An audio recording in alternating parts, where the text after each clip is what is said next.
In today's video, I'm going to show you how to create your first scenario in Make, so you can start automating repetitive tasks and connecting your favorite apps without writing a single line of code.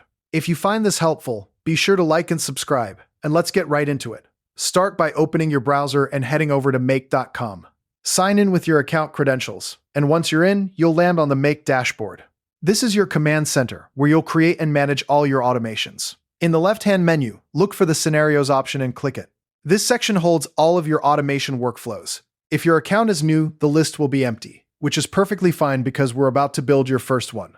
Click the big blue button that says Create a New Scenario. This opens the Scenario Builder, which is a visual workspace where you'll design your automation. The large empty area in front of you is called the canvas. Each step of your automation is represented by a module, and modules get connected together to form a complete workflow. To get started, click the large plus button in the center of the canvas. You'll be asked to choose an application to use as your trigger. For practice, it's best to pick something simple like Google Sheets, Gmail, Airtable, or even webhooks. Once you pick an app, you need to select a trigger module. This is the event that starts your automation, such as a new spreadsheet row, a new email, or a new record. If you haven't connected this app to Make before, you'll need to click Create a Connection. Then sign in to the external service and grant Make permission to access your account.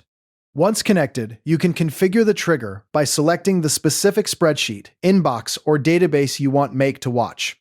Fill in any required fields in the configuration panel. Then click OK or Save. Your trigger module will now appear on the canvas.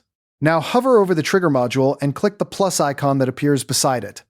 This lets you add an action module. Choose another application or even the same one. You'll then select an action, which is what Make should do once the trigger activates. For instance, you can create a record, send an email, add a row, or create a task. Set up the action by choosing where it should happen, like a specific spreadsheet or a project board.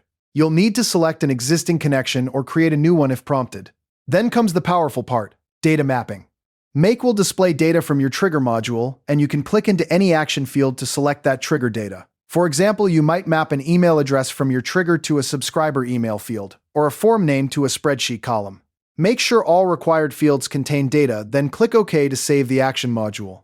Your scenario should now look like a simple chain, a trigger module connected to an action module, with data flowing from left to right. To test your work, click the Run Once button at the bottom of the Scenario Builder. Make will start listening for your trigger activity. Now, go ahead and perform the trigger action, like submitting a form, adding a spreadsheet row, or sending an email. Watch as the modules begin executing. Successful modules will show completion information, confirming everything worked. You've built your first automation scenario in Make, connecting apps and saving yourself time from the very start. Thanks for watching, and happy automating!